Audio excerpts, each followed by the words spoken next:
마태복음 21장 28절에서 32절 말씀. 찾으신 줄 알고 제가 봉독해 올리도록 하겠습니다. 그러나 너희 생각에는 어떠하냐?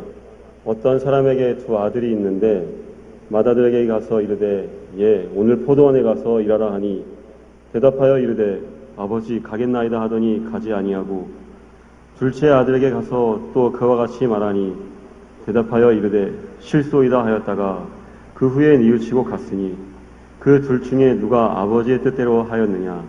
이르되 둘째 아들이니이다. 예수께서 그들에게 이르시되 내가 진실로 너희에게 이르노니 새들과 창녀들이 너희보다 먼저 하나님의 나라에 들어가리라. 요한이 의의 도로 너희에게 왔거늘 너희는 그를 믿지 아니하였으되 세리와 창녀는 믿었으며 너희는 이것을 보고도 끝내 뉘우쳐 믿지 아니하였도다. 아멘. 네, 영천교회 지금 담임교육자로 있는 박지호 목사입니다. 잠깐 간략한 인사하면 동천교회에서 4년 정도 있다가요. 그리고 영천교회 지금 5년째 가서 목회하고 있습니다. 전진수 전도사님 있죠? 목사님 지금 안수 받았는데 그분이 저희 동기고 김승우 목사님은 저 6개월 제 후배입니다. 7학기를 같이 근데 공부를 했어요. 그렇게 되고요. 제가 여기 창대교회 예배당은 처음 들어와 봅니다. 항상 교육자실만 제가 몇 번 왔다 갔다 그랬지 이 안엔 들어와 본 적이 없는데 항상 궁금했습니다. 예배당이 어디 있는지. 화장실도 처음 와봤고요. 근데 여기 보니까 바로 뒤에 예배당이 있네요. 전 옆에 어디인가 있는 줄 알아서 옆 건물에. 근데 여기 있었군요. 그만큼 다른 교육자들이 여기에 초대를 안 해갖고요. 한 번도 들어본 적이 없어요. 그런데 감사하게 청년부가 수련회로 와서 이렇게 불러줘서 여기에 또 와서 또 말씀을 또 나누게 되었습니다. 어떻게 청년분들은 반바지 바람에 나시티 입고 돌아다니다가 이렇게 정장 비스무리하게 입고 다니니까 어때요? 좀 똑같아요? 네, 감사합니다. 네, 오늘 헌신 예배로 우리가 드려지게 되어진데 떨립니다. 항상 강대상 위에 설 때마다 좀 떨리고요. 특별히 또 오랜만에 또 이렇게 많은 성도님들 앞에서 말씀을 또 증거하니까 또 떨리고 떨림의 연속입니다. 전제를 말씀드립니다. 제 말이 빠릅니다. 빠르고요. 그러니까 잘 들으셔야 돼요. 못 들으면 여러분 탓이고요. 제 탓 아닙니다. 둘째, 제 목소리가 좀 큽니다. 방송실은 알아서 목소리를 좀 이걸 조절해 주셨으면 좋겠습니다. 셋째, 더 중요한 건데요. 성도님들이 제일 싫어하는 거예요. 양이 길어요. 그러니까 잠깐 뭐 졸았다가 뭐 나중에 듣지 그 정도까지 되니까요. 참고로 여유롭게 들으시길 바랍니다. 알았죠? 왜 길어 이런 생각을 하지 마시고요.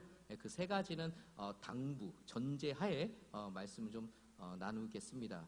또 하나 중요한 네 번째 사실은 잠깐 졸다가 딴 생각하다가요 맥을 못 잡아요. 맥을 못 잡으면 맥 추지 못해요. 쓰러지고 맙니다. 그러니까 정신 똑바로 차려서 짧은 시간 또 청년부 헌신 예배를 드리는데 이 말씀을 청년들만 듣는 것이 아니라 우리 성도님들 모두도 함께 들었으면 좋겠습니다. 자, 오늘 본문은요. 가이사랴 빌립보에서 너희는 나를 누구라 하느냐라고 했을 때 베드로가 주는 그리스도시요 살아계신 하나님의 아들입니다 라는 말을 하게 되어지죠. 그 말씀을 예수님은 예루살렘에 올라가는 이 땅에 내려오는 그 일을 담당하기 위한 신호탄으로 보셨던 것 같습니다. 그 사건 이후로 지금 오늘 마태복음 21장 23장 이후의 말씀 보면 예수님께서 어디로 갑니까? 예루살렘에 도착하는 그와 같은 상황이 우리에게 보여줍니다. 그래서 마태복음 21장은 네 가지 사건이 기록되어 있어요. 첫 번째 예루살렘의 입성 장면. 예루살렘에 입성하셔서 우리 예수님께서 첫 번째 했던 사건이 뭡니까? 성전을 뒤집어 엎어는 깨끗하게 하는 그런 청결하는 씻는 장면을 우리에게 보여줍니다. 그리고 세 번째로는 열매 없는 무화과 나무에 대해서 하나님께서 징계하는 모습을 보여주죠. 이 열매 없는 무화과 나무는 누구를 상징합니까? 이 이스라엘 백성들, 특별히 종교 지도자들을 의미합니다. 열매가 없어요. 자, 마지막 때 우리에게 보여주는 이 네 번째 말씀이 지금 우리가 읽은 본문입니다. 물론 이 본문은 대제사장들과 장로들은 무슨 권위로 예수님께서 그 성전에서 말씀을 가르치냐 이에 대한 권위의 논쟁을 하면서 나오는 예수님의 비유입니다. 여러분들이 잘 아는 것처럼 이 대제사장과 장로들은요 예수님을 탐탁치 여기지 않았습니다. 거기서 어떤 내용을 가르쳤는지 성경은요 침묵을 하고 있어요. 물론 다른 복음서에는 복음을 전했다라고 기록하고 있습니다. 복음은 무엇입니까? 당연히 복음 자체가 예수 그리스도고 하나님에 대한 올바른 율법을 제대로 잘 가르쳤겠죠. 왜냐? 마태복음의 5장 43, 44절에 기록된 것처럼 대제사장과 서기관 이 사람들은 또한 말씀을 맡은 이 사람들은 어떻게 됩니까? 잘못된 가르침을 전해주고 있었거든요. 예를 들어서 또 내 이웃을 사랑하고 내 원수를 미워하라 하였다는 것을 너희가 들었으나, 자, 원수를 미워하라 누구에게 가르쳐 배움을 받았습니까? 뭐 대제사장이든 뭐 장로들이든 서기관이든 바리새인들 뭐 그와 같은 종교 지도자를 가르치는 배웠을 거 아니에요. 근데 예수님께서 뭐라고 말씀하십니까? 나는 너희에게 이르노니 원수를 뭐하라? 사랑하라. 너희를 박해한 자를 위하여 뭐하라? 기도하라. 그러니까 종교 지도자들의 가르침과 예수님과의 가르침은 정면 충돌하는 장면을 계속 보여줍니다. 근데 중요한 거는 예수님께서는 올바른 해석을 해주고 있는 거고 이 종교 지도자들이 잘못된 가르침을 전해주고 있는 것이죠. 예. 아마도 이와 같은 메시지가 성전에서 오고 갔는지 모르겠습니다. 대제사장 종교 지도자들을 생각했습니다. 우리에게는 율법으로부터 전해들은 그 권위가 우리에게 있어서 또한 이스라엘 백성의 대표로서 나는 이 성전에서 말을 하고 가르치는데 도대체 넌 누구냐 이거예요. 무슨 권위로 가르치냐? 예, 이렇게 묻는 거죠. 그때 예수님께서는 이렇게 역질문을 하시죠. 요한의 세례가 어디로부터 왔느냐? 하늘로부터냐 사람으로부터냐? 자, 하늘로부터라면 야 하나님 보내신 선지자의 말씀 회개하라 천국이 가까이 왔다. 왜 그 말씀 너희들 안 믿어? 라고 나올 거고. 자, 사람으로부터 왔다고 하면 이 이스라엘 백성들이 지금 이 세례 요한은 뭐라고 해요? 하나님이 보내신 선지자로 여기는데 이 대제사장 종교 지도자들은 이스라엘 백성들을 무서워했어요. 그러니까 어떻게 대답을 못하는 거예요? 모르겠습니다 라고 얘기하죠. 그러니까 예수님께서 말합니다. 나도 모르겠는데? 너희도 대답 안 할거 나도 대답 안 할 거야. 그런데 예수님께서는 그 성전에서 가르칠 권위가 있었죠. 첫째, 그분이 성전이십니다. 그분이 성전이시고, 둘째, 하나님께서 친히 보내신 자가 누구예요? 예수 그리스도. 마침내 훗날 교회의 머리가 되시는 분이 누굽니까? 예수님이시기에 예수님은 성전에서 어떻게 됩니까? 가르칠 권위가 충분히 있었죠. 그런데 그들에게 굳이 이와 같은 말을 할 필요가 없었어요. 왜 그렇겠어요? 들을 귀가 없었기 때문이죠. 들을 귀가 없었기 때문이죠. 그나마 쉽게 그들에게 깨달음을 해주기 위해서 지금 오늘 본문에 기록된 28절부터 32절 또한 33절부터 이어지는 이 포도원의 비유, 이 두 가지 비유로 그들을 깨우칩니다. 그러니까 예수님은 이 종교 지도자를 더 버리지는 않으셨어요. 예. 그들로 하여금 깨우쳐 돌이키길 원했던 거죠. 하지만 그들이 결국은 돌이키지 않았을 뿐입니다. 예수님께서는 이 땅에서 하신 당신의 일을 마땅히 감당하시는 것이죠. 자, 본문의 말씀은 아주 간단합니다. 포도원을 가진 어떤 사람에게 두 아들이 있었습니다. 자, 아버지가 말합니다. 맏아들에게 야, 가서 오늘 포도원에 가서 일 좀 해라. 솔직히 포도원은요, 그 가족의 생계 유지 수단이었을 겁니다. 누가 시키지 않아도 알아서 아버지를 도와 일을 해야 하는 것 마땅하지 않겠어요?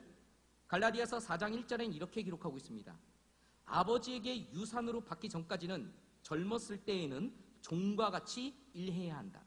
그러니까 유산을 받기 전에 종같이 일해야 돼요. 그 사실을 누가복음 15장에 보면요, 탕자의 비유라고 여러분들은 알고 있는 그 맏아들이 일하고 돌아오지 않습니까? 그러니까 유산을 받기 전에는 종처럼 일을 해야 돼요. 아버지가 맏아들에게 일을 시킬 때가 언제인지 그때는 모릅니다. 포도가지를 치는 봄인지 가라지를 잘라내는 여름인지 수확을 해야 되는지 가을인지 그건 몰라요. 어찌되었든 필요한 시기에 필요한 사람을 불렀던 것이죠. 당연히 믿음직한 맏아들을 보내는 것이 마땅하다고 생각했습니다. 물론 평소에도 믿음의 행동을 보였는지 그거는 몰라요. 왜? 성경에 기록되어 있지 않기 때문에. 어쨌든 아버지는 맏아들을 기대했던 것이죠. 이런 아버지의 믿음에 맏아들은 뭐라고 대답합니까? 아버지, 가겠습니다. 자, 시원시원하게 대답합니다. 아버지는 이와 같은 즉각적인 시원한 대답에 즐거워했죠. 확실하게 대답한 맏아들을 보고 흐뭇해 하셨을 겁니다. 역시 내 아들이야. 이렇게 안심했겠죠. 그런데 어떻게 된 일입니까? 1시간, 2시간, 3시간. 지금 급한데 이 맏아들이 어떻게 됩니까? 포도원에 갈 생각을 하지 않는 거예요. 왜 가지 않았는지 성경은 침묵합니다. 성경은 그저 가지 않았다. 자, 아버지의 말씀을 하찮게 생각하여 무시했을 수도 있고 또는 지금 자신이 어떤 일을 하고 있는데 그 일이 더 중요했기에 그거 좀 나중에 하지 뭐, 아니면 일 마무리하고 가지 뭐, 이와 같이 생각했는지 모르겠습니다. 중요한 것은 아버지의 생각보다 자신의 생각과 아버지의 마음보다 자신의 마음이 더 앞섰던 것을 우리는 알 수가 있는 거죠. 자, 이렇게 대답을 잘하고도 대답에 걸맞지 않은 행동을 보인 아들에게 즉각적으로 징계를 내리지 않는 것으로 봐 어느 정도 유한 아버지는 아니었을까 그렇게 생각되어집니다. 자, 이제 둘째 아들에게 가셔서 동일하게 말씀하십니다. 예, 오늘 포도원에 가서 일 좀 하지 않을래? 자, 이 말을 할 때 둘째 아들은 뭐라고 합니까? 즉각 실소이다 이렇게 다부지게 말합니다. 자, 무언가 다른 일을 하고 있었는지 아니면 포도원에서 일하는 것 자체가 싫어서인지 그 이유는 모릅니다. 정말로 가기 싫었던 것은 분명합니다. 왜냐? 맏아들은 아버지라는 호칭은 붙었는데 이 둘째 아들은 뭐라 합니까? 아버지라는 이름도 없어요. 아, 싫어요. 이렇게 말한 거죠. 이와 같이 대답하면 어떻습니까? 여러분들은 건방지다고 생각하지 않습니까? 만약에 제 아들이 그랬다면 이 싸가지 없는 XX 하면서 팍 한 대 때렸을 거예요. 예. 전 2번 말하는 거 싫어합니다. 딱 한 번. 예. 제 스타일은 딱 한 번. 예. 2번 말하는 거 별로 안 좋아해요. 그냥 예. 조금 제가 좀 폭력적일 수 있으나 2번 말하는 거 안 좋아해요. 딱 한 번입니다. 근데 이 아버지는요, 정말 싸가지 없게 말하는데도 그냥 가만히 있으세요. 이 두 아들의 행동과 대답을 들은 아버지의 그 착잡한 심정을 누가 알 수 있겠습니까? 자, 그렇다면 도대체 누가 포도원을 관리합니까? 가족이 생기는 누가 책임집니까? 농사에는 다 때가 있어요. 지금이 때가 있습니다. 지금 제가 어저께 김장성 교하기 위해서 배추를 120개 정도 사다가 뿌렸어요. 그래갖고 심었습니다. 그리고 무도 샌데 때가 있어요. 지금 또 다른 거 뭐 좀 심으려고 하니까 때 지났어요 목사님 이러더라고요. 예. 때가 있습니다. 그 때를 지나서 심으면요 제때에 심은 것만큼 결실 얻지 못해요. 그래서 농사꾼들은 항상 그 때를 굉장히 중요시 여깁니다. 그런데 분명한 것은 이 두 아들이 순종하지 않는 두 아들을 보고 우리 아버지의 마음은 어땠어요? 굉장히 낙담과 좌절감과 배신감을 느끼지 아니했을까? 자, 그런데 시간이 흘렀습니다. 그 후에 둘째 아들이 뉘우치고 아버지의 말씀에 순종하여 포도원에 가서 일했다라고 성경은 기록합니다. 자, 본문에서 뉘우치다, 마음을 바꾸다 후에 회개하다는 뜻입니다. 이전에 가졌던 악한 마음, 불순종했던 마음을 버리고 순종하겠다는 새로운 마음을 품고 열심히 일했다는 뜻을 갖고 있는 거예요. 그게 바로 뉘우치다. 자, 그런데 분명한 것은 이것은 단순히 아버지에 대한 연민과 불쌍함에 대한 뉘우침이 아니었다라는 거예요. 이거 단순히 감정적 변화로 생각하면 오해입니다. 철저하게 아버지의 마음을 이해한 거죠. 자신의 잘못을 인정한 겁니다. 아, 내가 그렇게 하면 안 됐는데 왜 아버지께서 나에게 이와 같은 말씀을 하셨을까? 여기에 대한 내 머리가 뭐예요? 인식했고 받아들였고 나의 실수를 내 스스로 자각하고 깨달은 거예요. 철저하게 아버지의 이해했고 자신의 잘못을 인정한 자신의 선택이었다는 것을 우리에게 뉘우치다라는 단어가 보여줍니다. 나의 기쁨보다는 아버지의 기쁨을 더 우선시 여기겠다는 말씀이고 한 걸음 더 나아가 아버지가 이것을 내가 하면 기뻐하실 테지. 그럼 그 기쁨은 누구의 것이다? 내 것이다. 이제 주는 묻습니다. 이 둘 중에 누가 아버지의 뜻대로 하였느냐? 여기에 대답은 정해져 있다고 생각되지 않습니까? 대제사장과 장로들은 말하기를 둘째 아들입니다 라고 정답을 말합니다. 성도 여러분, 누가 순종하는 아들인가에 대한 답을 우리는 들었습니다. 가겠다고 실제로 움직이지 않았던 맏아들이 아니라 비록 처음에는 싫다고 하더라도 후에 뉘우치고 가서 포도원에 일한 둘째 아들, 이 둘째 아들이 뭐예요? 순종한 아들이라는 것을 알려주고 있는 거죠. 근데 다른 영어 성경에 보면요, 맏아들과 두 아들의 위치가 태도가 바뀌어요. 예. 맏아들이 안 가겠다고 가겠다고 하고 둘째 아들이 가겠다고 하고 안 가요. 예. 이게 바뀝니다. 중요한 건 맏아들이 하면 더 해석하기가 우리에게 더 유익을 해요. 하지만 맏아들이든 둘째 아들은 상관이 없습니다. 여기서 중요한 거는 순종했느냐 안 했느냐, 이게 중요한 거예요. 이것은 비유입니다. 이 비유에 대해서 예수님은 31절부터 32절에서 직접 해석해 줍니다. 맏아들은 예수님과 대화를 나누는 너희들, 곧 대제사장과 장로들을 뜻한다고 합니다. 물론 더 나아가 바리새인, 서기관, 사두개인과 같은 종교 지도자들임을 마가복음 11장 27절에서도 재확인할 수가 있죠. 그들도 예수님께서 자신들을 향하여 주신 비유라는 것을 45절 말씀에 보면 명확하게 인지했다는 것을 알 수가 있습니다. 자, 그러면 둘째 아들은 누구입니까? 세리와 창녀들입니다. 원래 이 사람들은 율법에 불순종하기로 마음먹었던 사람들이죠. 율법에 순종했더라면 몸을 팔았겠습니까?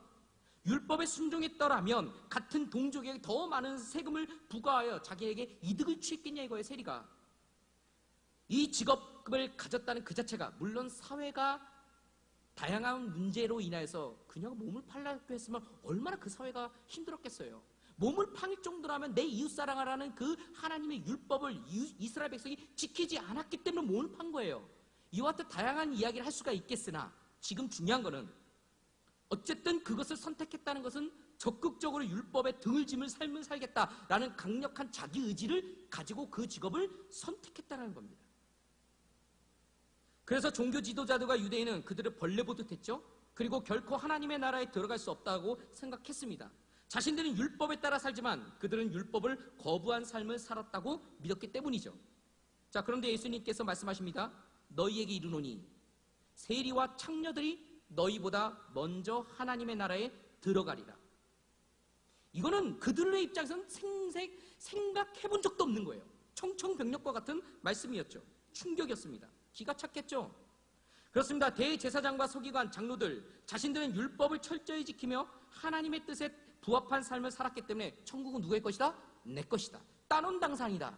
내가 아브라함의 자손인데 거기다 율법을 맡았는데 그것은 자신들만의 생각이요 착각이었습니다. 실제로는 마태복음 23장에서 예수님께서는 화 있을진저 외식하는 자들이라고 7번이나 불렀던 자들이 바로 이 종교 지도자들이었거든요.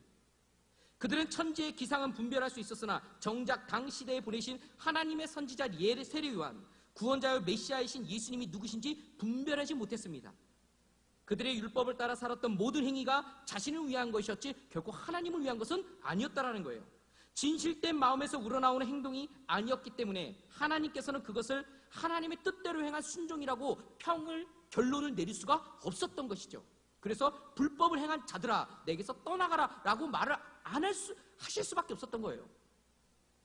이와 같은 측면에서 예수님은 21장 32절에서 요한이 전한 의의 도를 대제사장과 장로들, 종교 지도자들에게도 전파되었지만 너희는 그를 끝내 뉘우쳐 믿지 않았다라고 한 것이죠. 그들은 세례 요한의 선포된 말씀을 들었지만 무시했습니다. 무시했기에 듣고 회개하지 않았죠? 듣고 회개하지 아니했다. 이것은 열매가 없었다라는 결론을 우리에게 도출할 수가 있는 거죠. 자, 반면에 세리와 창녀들은 세례 요한을 하나님이 보내신 참 선지자로 믿었기에 그가 전한 의의 말씀을 듣고 뉘우쳐 회개했습니다. 마치 누가복음 18장 13절에서 세리의 기도, 멀리 서서 감히 눈을 들어 하늘을 쳐다보지 못하고 가슴을 치며 뭐라고 합니까? 뭐라고 이야기했습니까? 하나님이 나를 불쌍히 여기셔서 나는 죄인으로소이다. 단순히 말로만 한 것이 아닙니다. 누가복음 3장의 말씀에 보면요, 진정한 회개에 합당한 열매를 맺었다라는 것을 우리에게 보여주고 있는 것이죠.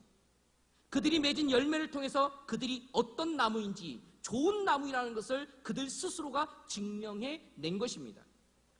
마치 예수님을 만난 세리장 삭개오가 변화되어 자신이 악착같이 벌었던 돈을 오히려 소유의 절반을 누구에게 줍니까? 가난한 자들에게 주고 누구의 것을 속여 빼앗은 일이 있으면 내 갑절이나 갚겠나이다 라고 고백했던 그 회개, 열매를 맺는 참된 회개를 그 세리와 창녀들은 했다라는 것을 알 수가 있는 것이죠. 마태복음 7장 20절과 21절 말씀을 읽어드리겠습니다. 이러므로 그들의 열매로 그들을 알리라. 나더러 주여 주여 하는 자마다 다 천국에 들어갈 것이 아니오 다만 하늘에 계신 내 아버지의 뜻대로 행하는 자라야 들어가리라.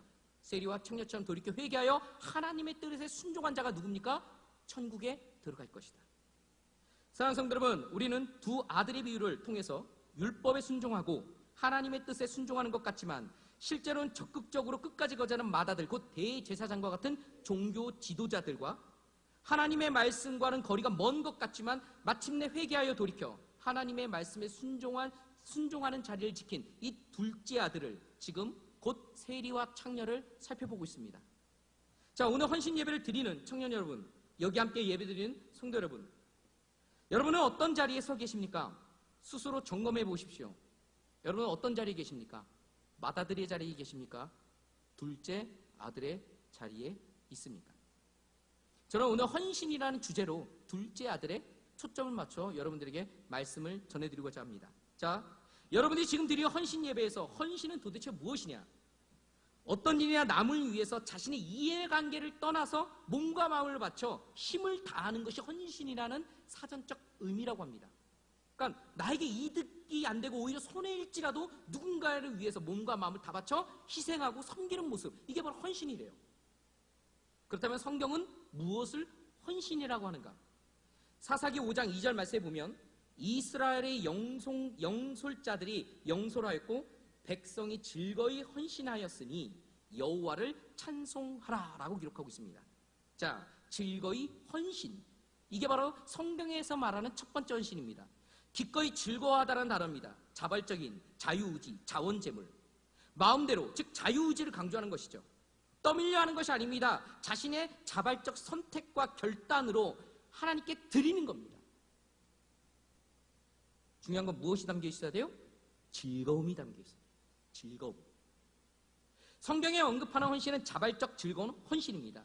때문에 민수기 9장 말씀에 보면요, 유월절을 드리는데 거기에 참석하지 못한 한 부류의 사람이 있었습니다. 누구예요? 시체를 만졌던 사람이에요. 시체를 만진 사람 부정하여 유월절에 참석하지 못해요. 그러니까 그 사람들이 막 모세에게 항의합니다. 우리도 유월절 드리고 싶은데 왜 우리는 못 드리게 합니까? 그러니까 모세가 봐도 합당한 거예요. 아니, 이게 무슨 다른 일을 한 것도 아니고 시체를 처리하다가 때가 딱 맞아 떨어져 갖고 유월절 참석 못한 거예요. 그래서 잠깐 기다려라, 기도하고 오죠. 그러니까 하나님께서 뭐라고 합니까? 모세에게 두 가지 조건을 두죠. 피치 못할 사정, 또한 먼 거리에 있는 사람, 그 사람을 위해서 두 번째 유월절이라는 규례를 줍니다. 그래서 유월절에 참석할 수 있는 기회를 주게 되어지죠. 중요한 것은 민수기 9장 7절에 그들이 뭐라고 말하냐? 우리를 금지하여 이스라엘 자손과 함께 정한 기일에 여호와께 헌물을 드리지 못하게 하심은 어찌미입니까? 아니, 우리도 마음껏 하나님 앞에 자발적으로 헌신하고 싶고 드리고 싶은데 왜 제외시킵니까? 막 그러는 거예요. 여러분들에게 묻습니다. 헌금하라고 하는데 그 마침 늦어갖고 헌금 시간을 딱 지나갔어요. 그래서 헌금을 딱 못 드렸어요.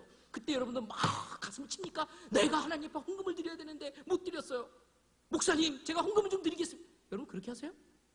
봉사하는 시간입니다. 어떻게 됩니까? 늦췄어요. 그러면서 부장집사님, 장로님, 저도 뭔가 하고 싶은데요, 저 좀 껴주세요. 이러십니까? 속으려죠. 오히려 잘됐다, 땡큐죠. 이게 여러분들의 마음 아닙니까? 그런데 성경에서 말하는 헌신은 그게 아니에요.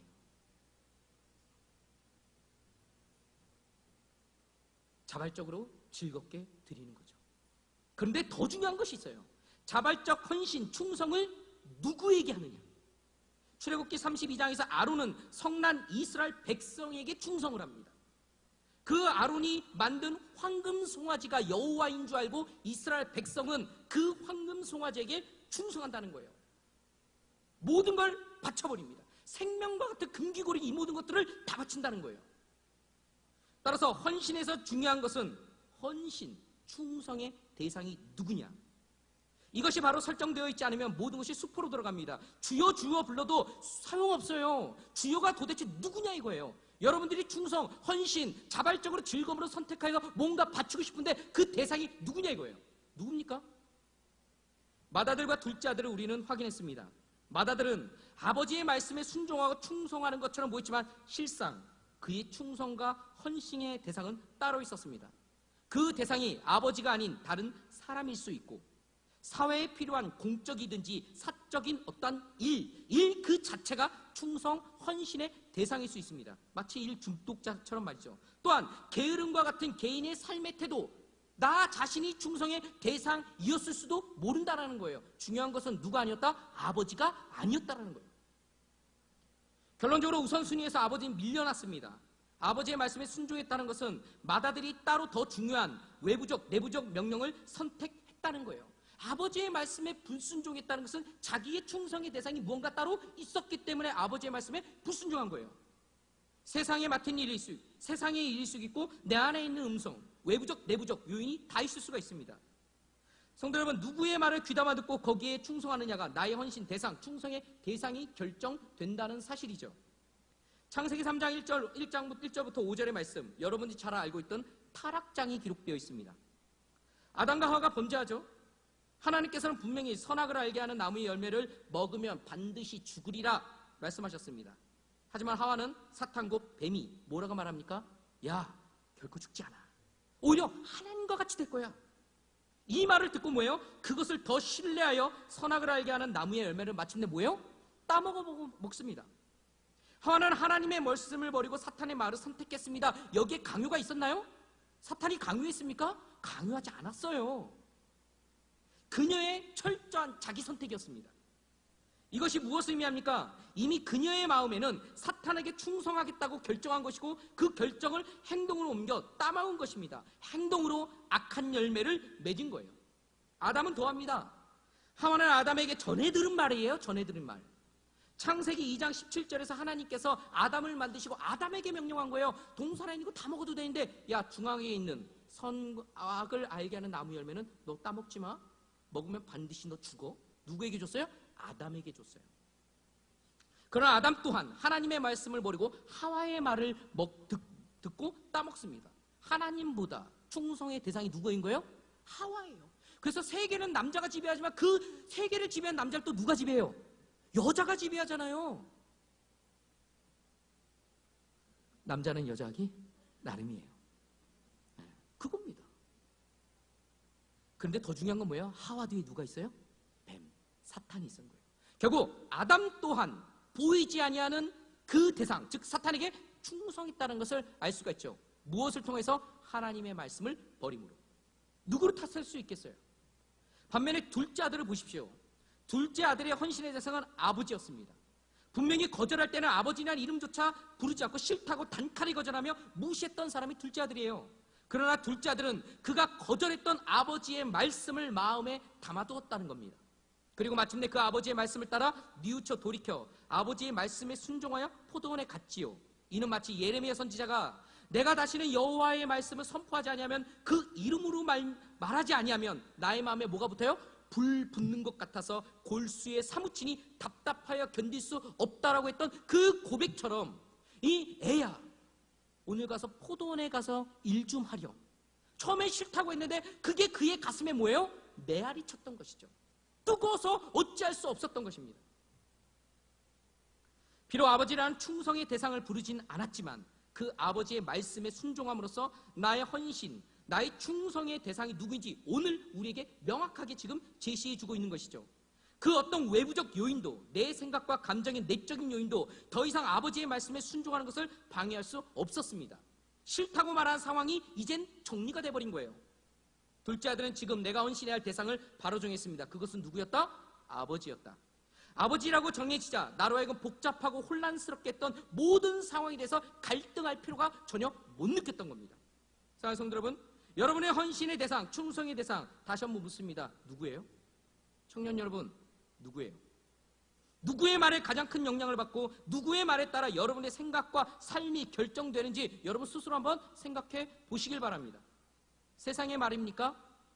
아, 너희들 미쳤구나. 이 주일날 환극한 날 오후 이 시간에 여기 안에서 노래 부르고 있고 이상한 말을 듣고 있구나. 야, 지금 다른 사람들은 저기 경쟁하게 시험을 위해서 무슨 취업을 위해서 무슨 공부하고 뭘 준비하고 뭐 다양하는데 너희들 지금 뭐 하고 있구나. 이와 같은 세상의 말에 여러분들이 얼마나 듣고 있냐 이거예요. 아니면 내 안에 외치는 자아의 음성입니까? 아니면 나를 구원하기 위해서 이 세상에 오셨고 십자가에 죽으시고 3일 만에 부활 승천하사 하나님 보좌 우편에 앉아 계신 만왕의 왕 만유의 주 최후의 심판장 되시는 예수 그리스도냐? 성도 여러분, 당연히 예수 그리스도의 믿음으로 말미암아 구원받은 성도들에게 있어서 참 헌신의 대상은 누구다? 예수 그리스도입니다. 이것은 자명한 사실이죠. 그래서 예수님께서 말씀하시기를 뭐라고 합니까? 네가 택한 것이 아니라 내가 널 택했어. 이렇게 말씀하시죠. 네가 예수 그리스도를 믿어 구원받은 것 같아? 그 믿음 네 거야? 이렇게 말씀하시죠. 그건 내 거야. 내가 성령을 보내서 너희로 하고 믿게끔 해준 거야. 그 믿음 내 거야. 이렇게 명확하게 말씀해주고 있는 겁니다. 처음부터 나에게 있었던 믿음이 아니었다는 것이죠. 그렇다면 이 선물이 어떻게 우리에게 적용되었습니까? 앞서 언급드린 것처럼 보좌 우편에 앉아 계신 예수 그리스도께서 아버지께서 약속하신 그 성령을 받아 각 사람에게 뭐예요? 택한 자에게 보내주신 거예요. 사도행전 2장 32, 33절 말씀입니다. 때문에 2000년 전에 예수, 그것도 저 멀리 떨어져 있는 이스라엘 땅에 계셨던 그 예수를 나의 주, 나의 하나님으로 여러분들이 고백할 수 있게 된 거죠. 고린도전서 12장 3절, 성령이 아니고서는 예수님은 주시라 고백할 수 없다. 여러분들 주가 뭡니까? 여러분들 주여 주여 근데 주가 뭐예요? 주인님이에요. 주인님. 주인님. 여러분들이 그냥 주여 주여 주여 이게 아닙니다. 여러분들이 뭔가 간구할 때 주여 주여 달라는 여러분들 무슨 부적이 아니라는 거예요. 주인님입니다. 주인님 불렀다는 것은 왜 불러요? 무슨 말씀을 하시겠습니까? 이것을 하기 위해서 여러분들이 주인님이라고 부르는 거예요. 나 뭐 사주세요, 뭐 해주세요. 그러려고 부르는 그 주여가 아닙니다. 주인님이에요. 그렇기 때문에 그리스도인들은 주인 대신 예수님께 충성 헌신해야 하고, 진짜 충성 헌신은 그분의 말씀에 순종함으로 증명되는 거예요. 왜? 내가 그분을 주인이라 부르면 나는 누구예요? 나는 누구예요? 다시요. 나는 누구예요? 청년 여러분, 나는 누구예요? 종이에요, 종. 여러분들이 불렀으니까 주인이 말씀하시면 네, 들어야죠. 여러분들이 주인님이라 불러서 예수님께서 말씀하셨는데 그거 아니고요. 이렇게 해버리면 입장이 바뀌어진 거 아니에요? 여러분들이 주인이고 예수님 누구예요? 내 종. 그죠? 진짜 충성한 자는 누가복음 17장 10절에 기록된 것처럼 주인이 말씀하신 그 명령을 철저하게 순종합니다. 충성하고 나서도 주인에게 칭찬받을 생각을 하지 않아요. 오히려 칭찬받을 때는 뭐라고 얘기합니까? 우리가 하여야 할 일을 한 것뿐입니다. 내가 하여야 할 일을 한 것뿐이에요. 주인님, 왜 저한테 칭찬합니까? 전 마땅히 해야 하는 건데요. 그럼에도 불구하고 24장로에게 면류관을 줍니다. 그때 면류관 받았던 장로들이 다 뭐합니까? 엎드려서 그 나에게 준 분에게 다시 그 면류관을 돌려드리는 그와 같은 장면이 요한계시록에 나오죠. 그렇습니다. 여러분이 충성, 헌신의 대상은 누구다? 오직 예수님이심을 믿으시길 바랍니다. 이 부분이 바르게 설정되어 있지 않으면 여러분들은 마침내 흘러 떠내려가는 한 존재가 될 수밖에 없다는 거예요. 여러분 명확하게 인식하십시오. 여러분들이 충성, 헌신의 대상은 오직 예수 그리스도, 그분의 음성에만 여러분이 뭐예요? 집중해야 된다는 거예요. 세상에서 말하는 그 음성들에 여러분이 집중하면 안 된다는 겁니다. 여러분 안에서 울려 퍼지는 내 안에 있는 자아의 음성에 집중하면 안 된다는 거예요. 오직 누구요? 예수 그리스도. 그분은 말씀으로 여러분들이 대화를 나누신다는 거예요. 그 말씀이 여러분들이 담임하는 장현진 목사님, 또한 교육부, 또한 담임 목사님이 김동민 목사님, 다른 누군가를 통해서 말씀으로 선포되어질 때 주님이 말씀하시는 거예요. 그럼 뭐라고 말씀하세요? 아멘. 주여, 내가 여기 있나이다. 나를 보내소서. 이와 같은 자세가 여러분들에게 명확히 바르게 설정되어지고 규정되어지기를 주님으로 축원합니다. 자, 두 번째. 그렇다면 이러한 질문을 할 수가 있죠. 누가 주님께 충성, 헌신할 수가 있을까? 누가 할 수 있을까요? 아무나? 아무나? 누구요? 강한 자만이 충성할 수 있습니다. 강한 자. 강하지 못하면 주님께 충성하지 못합니다. 헌신도 못해요. 지금 여러분들이 주님께 헌신하겠다고 다짐하면 지금 헌신 예배를 드리고 있지만 누가복음 14장 28절 말씀에 근거해서 여러분들에게 전해드리겠습니다. 계산기 잘 두들기고 내가 진짜 충성의 대상을 바르게 설정한 건가 안 한 건가 명확하게 따져보셔야 돼요. 계산기 두들겨서 내가 따져볼 가치가 있다라고 하면 선택하시고, 가치가 없다면 지금 당장 떠나는 게 여러분들에게 유익합니다.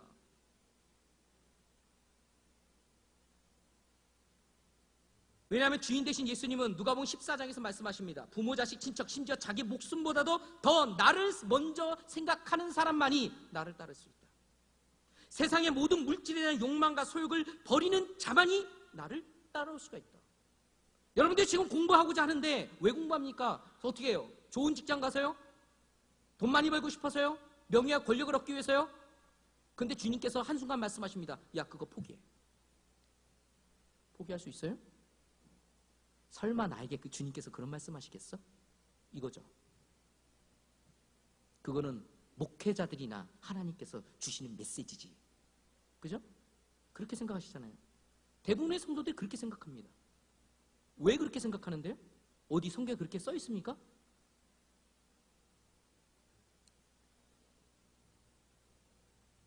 이러한 결단을 한 제자 일꾼에게만 주님께서는 당신의 걸어가시는 그 길, 비밀의 길을 알려주십니다. 그 비밀의 길은 어떤 길이에요? 좁은 길이에요.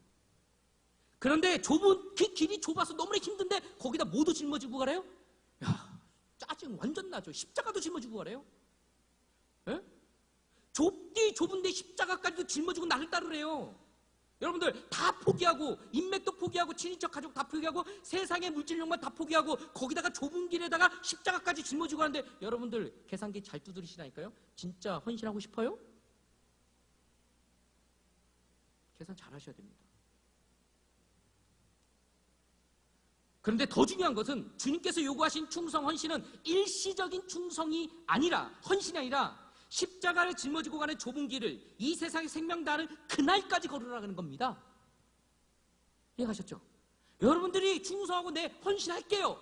몇 년? 민수기 6장에 있는 것처럼 나시린이 기간을 정해놓고 나시린으로서 살아가는 것처럼 6개월, 1년 그러면 할 법하죠. 좁은 길 끝까지 걸어보죠. 그런데요, 그 종착지가 없다는 거예요. 주님이 오실 때 아니면 우리가 주님께 불러갈 때가 끝이에요. 그때까지 그 십자가를 짊어지고 가야 하는 거예요. 끝까지 갈 수 있겠냐 이거예요. 오늘날 여러분 주변에 안 보여요? 70평생까지 왔다가도 70대니까 은퇴 딱 하고 나서 그 다음부터 모든 사역을 다 내려놓는 분, 여기 창대교회는 없습니까? 언제 70이라고 정해놨나요? 성경에 기록되어 있습니까? 없잖아요. 끝까지 해요. 그래서 사도행전 20장, 빌립보서 3장, 디모데후서 4장에 보면요, 바울은 전제와 같이 뿌려질 때까지 목숨 다하는 그날 때까지 충성한다라고 그렇게 고백을 했고 마침내 그렇게 순교자의 반열에 섰다는 것을 우리가 알 수가 있는 거죠. 고린도전서 4장 2절 헌신 예배하면 많은 나오잖아요. 맡은 자에게 구할 것은 뭐다고요? 충성이니라. 근데 그 충성은요, 기간이 네 생명 다하는 그날 때까지예요. 아셨죠? 생명 다하는 언제까지요? 그날까지. 그렇다면 누가 강하고 누가 약한 자일까? 마다들은 신분상 첫째였어요. 그래서일까요? 당당하게 예라고 말하지만 그가 왜 약한지 스스로 증명했습니다. 그것이 무엇이에요? 예하고 자신의 말에 책임지지 않는 것입니다. 옳은 것에 대한 자신의 말에 책임을 지지 않는 나약해진 사람이 바로 이 마다들이라는 거예요. 자, 반면에 둘째 아들 보세요. 지금도 그렇지만 고대 사회에서 감히 아버지의 말에 실수이다, 노라고 말할 정도라면 누가복음 15장에서 아버지가 살아계셨음에도 불구하고 아버지 돌아가시면 나에게 재산 물려줄 거 아니에요? 그거 나 지금 주세요 라고 당당하게 외쳤던 둘째 아들과 똑같은 사람이에요. 얼마나 배포 있는지 모릅니다, 이 사람. 이렇게 강하고 담대하지 않으면 자신의 생각에 대한 철저한 확신이 없으면 절대로 아버지 앞에서 싫어요, 이 말 못한다니까요. 강한 사람입니다. 그런데요, 이 사람은 보통 강한 사람이 아니에요. 매우 강한 사람이에요. 왜 그런지 아십니까? 자신이 분명하고도 단호하게 실소이다 라고 말했던 자신의 말과 생각을 꺾은 자예요. 자신의 생각을 통제하고 감정을 절제해 있는 사람은 강하다 못해 무서운 사람입니다. 여기 술 마시는 분 있으세요? 없다고 다 하겠죠. 그런데 뒤에서 술 마시는 분이 있죠. 담배 피는 분 계십니까? 없다고 하겠죠. 그런데 숨어서 담배 피는 분들 있겠죠. 저도 일찍 술 배웠습니다.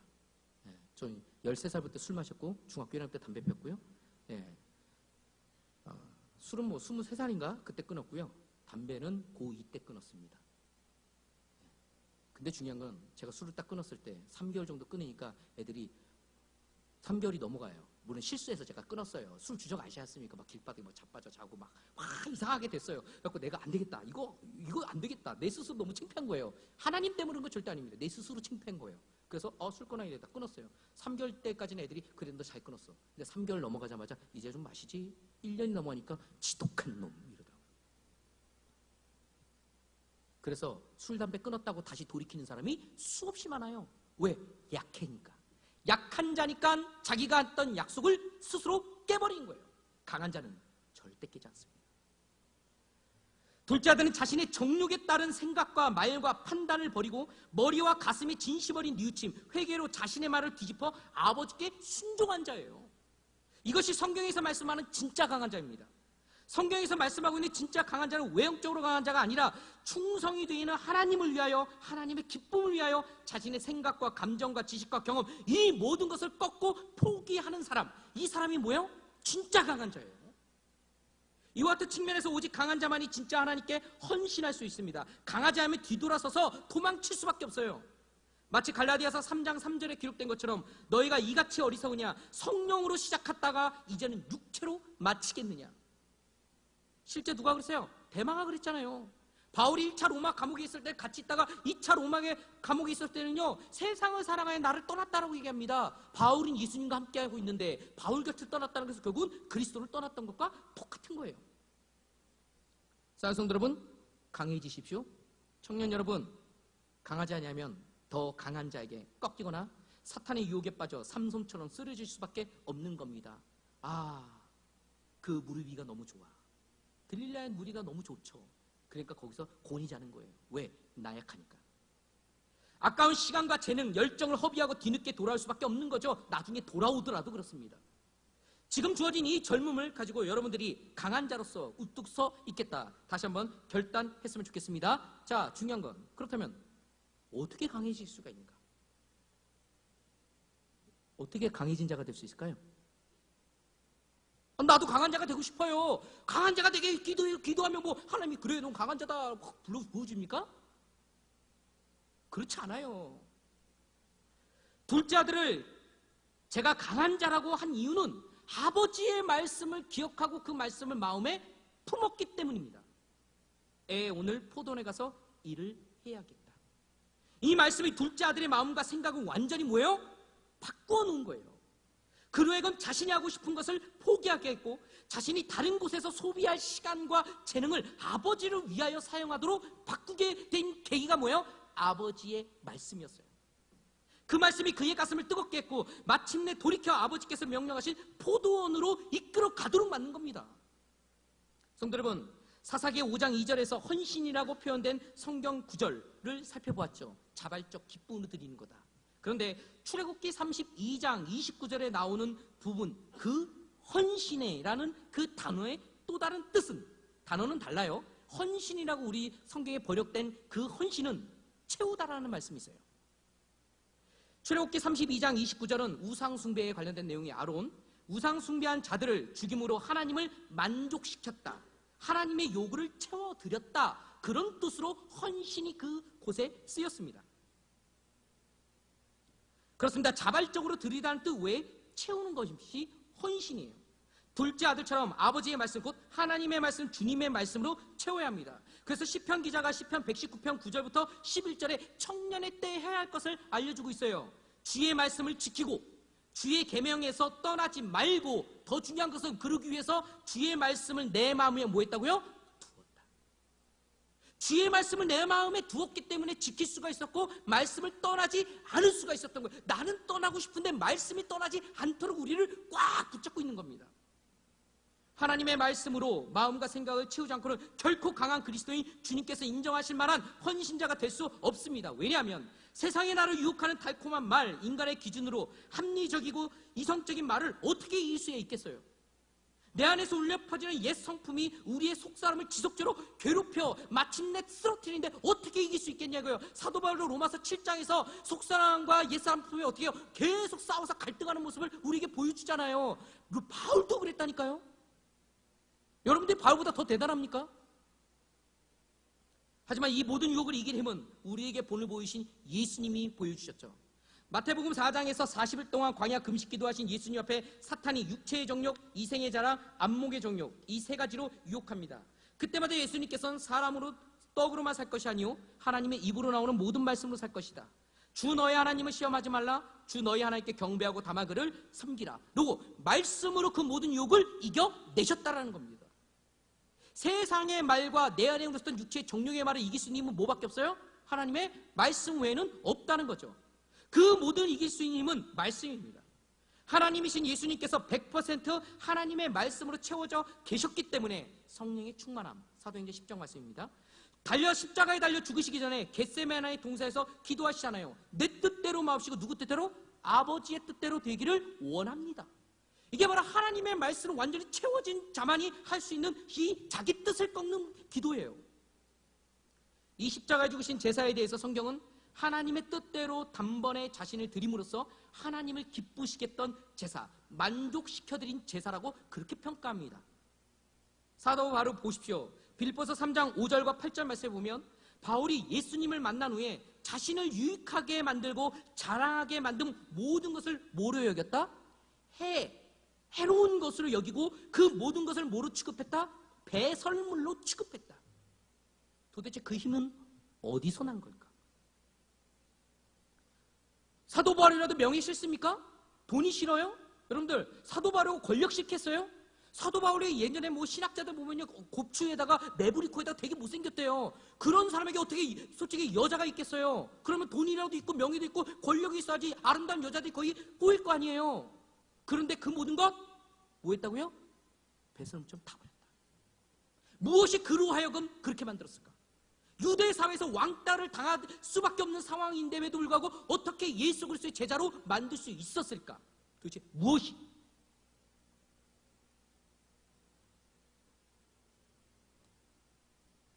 빌립보서 3장 8절에 이렇게 말씀하셔. 내 주 예수 그리스도를 아는 지식, 가장 고상한 지식이다. 여러분들, 그리스도를 아는 지식이 풍성했기 때문에 사도 바울이 이 모든 것을 뭐 할 수 있었다? 해로 여기고 배설물로 여길 수 있었습니다. 그리스도를 아는 고상한 최고의 지식이 바울에게 들어오자 세상의 가치와 내 안의 욕망을 뭐하기 시작한 거예요? 밀어내기 시작한 거예요. 마치 음식을 먹으면 전에 먹었던 음식이 밀려 배설물로 나가는 것처럼, 여러분들은 먹지 않습니까? 먹었는데 나가지 않아요. 오줌, 소변이든 대변이든 나가지 않아요. 그러면 큰일 납니다. 들어간 만큼 나가야 되는 거예요. 세상에 있는 정욕과 가치관과 세상에 우리에게 밀려오는 그 홍수처럼 밀려오는 다양한 그것들을 어떻게 벗어날 수 있겠냐고요. 밀어내는 거예요. 없어져라 하면 없어집니까? 안 없어져요. 여러분 생각해서 야 사라져라 하면 안 사라져요. 뭐 하는 거예요? 밀어내기입니다. 무엇으로 밀어내요? 그리스도를 아는 지식으로, 그 말씀으로 여러분들이 계속 채우면 채울수록 뭐예요? 그것들이 계속 밀려서 나가지는 거예요. 예전엔 너무나 귀했던 것이 이제는 하찮게 여겨지는 겁니다. 예전에는 저 좋은 직장, 삼성이든 뭐든 그 직장이 대단해 보였지만 이제는 그거 뭐 별거 아닌 것처럼 여겨지는 거예요. 인간의 힘으로 절대 하나님께 충성, 헌신할 수 없습니다. 가다가 다양한 일로 쓰러지고 넘어지고 심지어 떠날 수밖에 없는 거죠. 하지만 오직 하나님의 말씀이 내 안에 있을 때에만, 그 말씀과 함께 내 안에서 역사하시는 성령 하나님에 의하여 우리는 뭐 할 수가 있다? 강한 자가 될 수 있는 겁니다. 왜? 빌립보서 1장 6절과 2장 14절, 13절에 기록된 것처럼 예수 그리스도 성령께서 우리 안에서 착한 일을 시작하니 이가 우리에게 소망을 주시고 예수 그리스도 오시는 그날 때까지 계속 일하실 것이기 때문이죠. 근데 놀라운 것은 성령 하나님의 이와 끝없는 추진력은 하나님의 말씀이 들어올 때 함께 역사한다는 거예요. 여러분들, 에베소서 6장에 나오는 하나님의 전신갑주에서 오직 유일한 무기는 뭐밖에 없어요? 검. 성령의 검. 곧 하나님의 말씀이죠. 주님의 말씀을 흘려 들었기 때문에 베드로조차 다 굴기 전에 3번 부인하고 쓰러졌습니다. 그 말씀을 기억할 때 회개하여 돌이킬 수 있었던 것이죠. 사랑하는 성도 여러분, 강한 자가 되십시오. 강한 자가 되시기 뭐예요? 그리스도를 아는 지식으로 채우셔야 됩니다. 예배 열심히 참석하셔야 되고요. 성경 열심히 읽으세요. 네? 성경은 목사만 읽습니까? 아니에요. 여러분들도 읽어야 돼요. 많이 읽어야 됩니다. 저는 학교 다니면서 공부할 때 딱 학원 다닌 적은 고등학교 때는 없었고요. 딱 3개월 반짝 공부했습니다. 근데 중요한 건 3개월 반짝 공부했을 때 성경을 피지 않고서는 세상 지식을 공부해 본 적이 없어요. 내가 하나님의 말씀을 먼저 인식하고 받아들이지 않는데 세상의 말씀을 더 받아들이는 것은요, 저로 하여금요 화가 나게 만들었습니다. 우선순위가 무엇이냐? 한 장을 읽고 피곤하니까 자요. 그런데 그 한 장을 먼저 읽어요. 자고 안 읽습니다. 한 장을 딱 읽고라도 자고 세상 공부했어요. 하나님의 말씀이라는 거죠. 그런데 더 나아가 충성스럽고 강한 그리스도인, 진짜 헌신자의 모습은 무엇일까? 그래요. 주인, 우리의 헌신의 대상은 누구예요? 예수 그리스도. 누가 헌신할 수 있어요? 강한 자. 근데 어떻게 하면 강한 자가 돼요? 그리스도 안에 지식으로 가득 채우면 강한 자가 됩니다. 그러면 그 사람들의 교회 안에서 또한 세상 속에서 드러나야 되는 거예요. 어떤 모습으로 드러나냐? 성도 여러분, 헌신이라는 단어에는 자발적 드림의 의미가 있다고 말씀드렸습니다. 이 드림은 즐거이 기꺼이 드림, 자유의지를 수반된 행동이라고 말씀드렸죠. 둘째 아들이 돌이켜 아버지의 말씀에 순종하기 위해서 기꺼이 자기의 생각을 꺾었고 자신의 생각과 에너지, 재능을 아버지를 위하여 드렸습니다. 왜요? 아버지 기쁨을 위해서.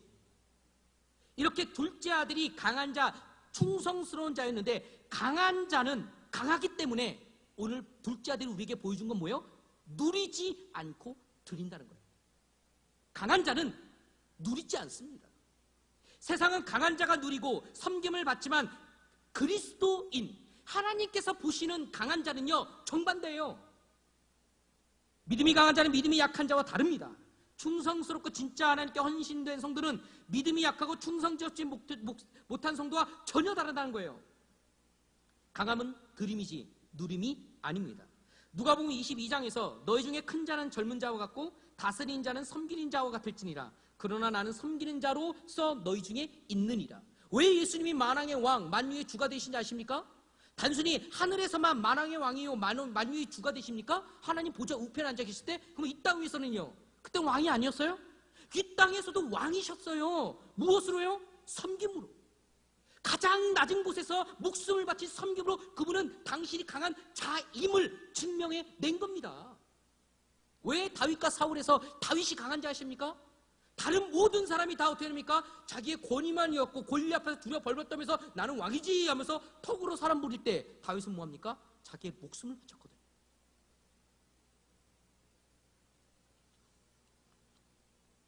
어느 정도까지 섬기기 위해서 이 세상에 오셨는지 마가복음 10장 45절 주님은 많은 사람들을 살리기 위해서 사람의 대속물로 주려 함이라. 죽기까지 헌신하셨다는 것. 사도 바로 보십시오. 그는 고린도전서 9장 19절과 20절 말씀에 보면 그는 강한 사람이기 때문에 스스로 모든 사람의 종이 되기를 부끄러워하지 않았어요. 때로는 유대인과 같이 됐습니다. 때로는 율법 아래에 있는 자들과 같이 되으셨습니다. 때로는 율법 없는 자에게는 율법 없는 자 같이 행동했고 약한 자들에게 내가 그 사람보다 더 약한 자와 같이 될 수 있었던 거예요. 강한 자만이 뭐 할 수가 있어요? 종이 될 수가 있는 겁니다. 여러분들 겸손 누가 겸손합니까? 여러분들이 생각한 저 정도만 되면 턱으로 사람 부릴 수 있는데 그 정도의 권위와 권력과 재물을 가진 사람이 오히려 뭐합니까? 물질을 아껴 쓰고 턱으로 사람 부릴 수 있는 사람이 어떻게 됩니까? 자기가 솔선수범하여서 뭔가 희생을 하고 벤츠, BMW 막 이런 차를 끌고 다닐 수가 있는데도 다른 사람들의 수준을 피해거나 마음에 상처 주지 않기 위해서 그냥 국산차, 일반 중저양가 자동차를 타고 누가요? 어느 정도 위치에 있는 사람이 맞출 수가 있는 거예요. 선생님이 학생에게 눈높이를 맞출 수가 있어요. 학생이 선생님한테 눈 맞춥니까? 그런 말도 안 되는 일이 있어요? 그럼 학생이 선생님이죠. 여러분들 강한 자만이 뭐 할 수가 있다고요? 드릴 수 있다고요. 오늘날 교회 스스로 강한 자, 목사다, 장로다, 안수집사다 막 어깨 힘 빡빡빡 죽으면서 뭘 해요? 누리는 자가 너무나 많아요. 그럴 때마다 여러분들은 뭐 해야 됩니까? 가슴을 치면서 여러분 기도해야 돼요. 그리고 여러분 인정합니다. 저 사람한테 막 욕할 필요가 없어요. 약한 자요 이러시면 됩니다. 다시 뭐 하라고요? 약한 자요. 누리고자 하는 사람은 약하기 때문에 더 누리려고 하는 거예요. 이거 있잖아요. 싸움 못하는 자들 어떻게 합니까? 자기 싸움 자랑하는 거예요. 진짜 싸움 자랑하는 사람은 뭐예요? 자랑하지 않아요. 진짜 부자는요, 자기가 돈이 얼마 있다고 말하지 않아요. 그런데 꼭 없는 것들이 뭐예요? 돈 있다고 뻐기는 거죠. 여러분들이 진짜 충성스러운 자가 되기 위해서는 뭐 하셔야 된다고요? 드려야 된다고요. 여러분들은 무엇을 드릴 겁니까? 그리고 지금 무엇으로 드리고 있고 앞으로 무엇을 드리시겠습니까? 이제 어느 정도 세월이 흘렀던 여기에 창대교회 성도님들, 집사님들, 권사님들, 은퇴 앞둔 이 권사님들, 집사님 이제는 좀 누리법 하십니까? 그렇다면 스스로 생각하십시오. 자각하십시오. 내가 믿음이 약해졌구나. 내가 약한 자구나. 저희 옆에 89세 되시는 권사님이 계십니다. 그 권사님 만난 게 저의 목회 평생에 정말 하나님이 주신 큰 복이다라고 저는 그렇게 믿습니다. 그분이 선한목자교회라고 아십니까? 감리교회 옛날에 전가호 목사님이라고 있었어요. 하여튼 엄청 유명한 분이래요. 그분과 같이 개척교회에서 어딘가 성남인가 어딘가 엄청 큰 교회 그 개척 멤버세요. 그분이 목사님 수련회 전가호 목사님이라는 분이 한번 강의한다 그러면 목사 사모님들 500명, 600명 하면 그분이 다 마르다 같이 다 봉사했던 분이에요. 그분이 저 옆에 사십니다. 지금도 89세인데 저 딱 나가면요. 90도는 좀 그러지만은 이렇게 인사를 하세요. 단 한 번도 저한테 반말해 본 적이 없습니다. 항상 공손합니다. 목사님 이러면서. 새벽에 제가 불이 켜고 있었을 때 창에서 놓고 울립니다. 목사님 차 드시죠? 그러면서 차를 이렇게 갖다 드려요. 목사님, 권사님 지금 연세 이 정도면 너무나 애쓰시는 거예요. 그러면서 뭐라고 하는지 아십니까? 권사님, 목사님, 제가 젊었을 때 참 이렇게 했는데 목사님한테 못 해드린 게 너무나 가슴이 아파요. 이래요. 제가 예전에 힘이 있었을 때 돈이 동대문에서 커튼 장사 돈 많이 부셨거든요. 목사님들 뭐 차 사주고 막 집도 사주고 그렇던데 일을 하면 막 자기 지 호주머니에서 돈을 꺼내갖고 그냥 했던 분입니다. 그분이. 근데 그렇게 마음껏 못하니까 너무나 고통스럽대요. 내가 막 드리고 싶은데 목사님 드리지 못해서 너무나 죄송해요. 지금도 그러세요. 그래서 제가 이해합니다. 항상 많은 성도들 이해합니다. 그분은 제일 똑똑하신 분이고 믿음이 제일 좋으신 분이라고. 왜요? 가장 낮은 곳에 있거든요. 오늘도 우리가 카레를 먹습니다. 카레를 먹으면 힘드셔서 5년 동안 식사하다가 카레를 먹는데 이제 매주 주일에 카레 먹는데 그때마다 89세인 권사님이 집에 우리 저랑 옆에 사시니까 밥을 지으시고 옆에서 감자를 깎아 이렇게 깎는 거 있잖아요. 감자 깎기 여러분 제가 잘 사용하시죠? 권사님 그거 힘들대요. 칼로 깎는데요. 칼로 감자 6개 깎는데 30분 걸리셨대요. 근데도 그렇게 깎으세요. 우리 교회 가장 어른은 연세가 89세여서 어른이 아니에요. 가장 낮아지시기 때문에 그분은 가장 높임을 받는 겁니다. 더 있지만 여기까지 할게요. 여러분들 강한 자가 되십시오. 그리스도 아는 지식으로 충만해져야 됩니다. 한두 번 어느 정도 성경 퀴즈 대회에서 1등 했다. 그게 중요한 게 아니에요. 정말 하나님의 말씀으로 충만하지 않으면 날마다 하나님의 말씀으로 우리가 채우지 아니하면 세상 것이 계속 들어와요. 그래서 우리로 하여금 쓰러지고 넘어뜨립니다. 사탄은 더 교묘해져서 결코 교회를 떠나가라고 하지 않습니다. 어떻게 합니까? 믿음의 장로요, 믿음의 집사요, 믿음의 권사요. 어쨌든 리더격이 있는 사람들이 어떻게 합니까? 세상에 있는 지식, 세상에 있는 방법을 집어넣어요.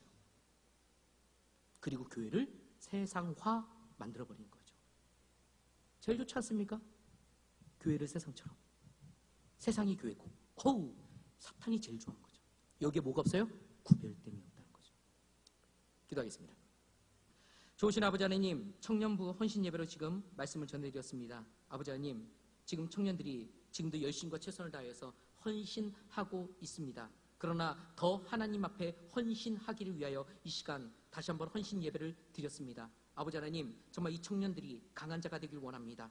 세상적인 어떤 기준으로 강한 자가 아니라 하나님 보시기에 말씀으로 충만하여 성령 충만한 진짜 강한 자가 되길 원합니다. 그리하여서 아버지 하나님 보이지 않는 그 곳곳에 가서 아버지 수고하고 땀을 흘리고 헌신하고 이렇게 주의 나라의 확장을 위하여서 주님의 몸된 교회를 세우기 위해서 수고하고 애쓴 그 땀방울 그 자체로 아버지 하나님 기뻐할 수 있는 우리 청년들 되게 도와 주옵소서. 청년의 때에 하나님의 말씀을 무장하여 결코 세상에 아버지 하나님 쓰러져 편승하여서 살아가지 아니하는 여기에 모이는 창대교회 성도 청년들 모두가 될 수 있도록 주님께서 인도하여 주시옵소서. 하나님 그것이 단지 교회 안에서만 이루어지는 것이 아니라 아버지 하나님 세상 속에서도 담대한 강한 자가 되길 원합니다. 세상을 이길 자가 누구냐라고 이야기했을 때 하나님의 아들 그리스도인 아니겠습니까? 아버지 하나님 세상에서 연약한 자처럼 아버님 바보처럼 어리숙한 자처럼 아버님 그렇게 살아가는 것이 아니라 내가 하나님의 자녀라는 것 하나님의 말씀으로 내 안에서 성령께서 함께 하시는 그 사실 그 자체로 세상에서 나아가서 당당하게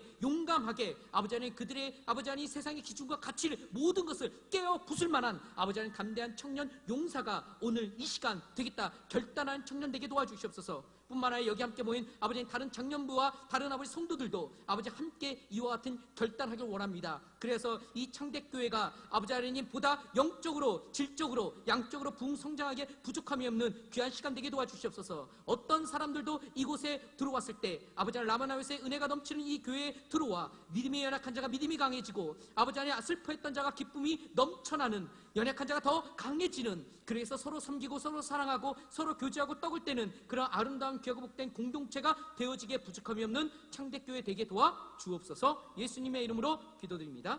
아멘.